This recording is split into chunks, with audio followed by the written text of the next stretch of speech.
Good morning. Today is a very memorable day for me and sa pamilya namin. It's been 1 year since we lost our mama, the best mama.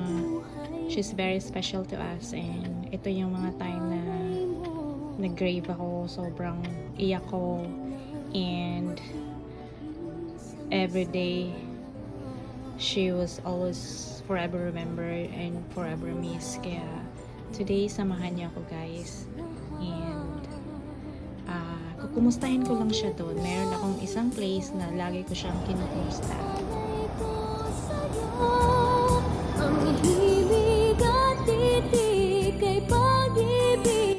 And sorry ma, hindi talaga ako nakauwi at nakadalaw sa anniversary mo, and but I know na lagi kita ditong minimet sa lugar na pupuntahan ko ngayon.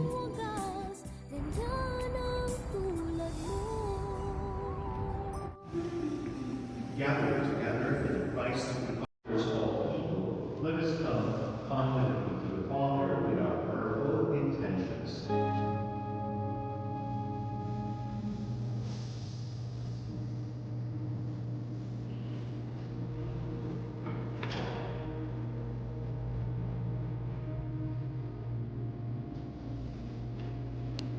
Congrats, me. More vlogs to make.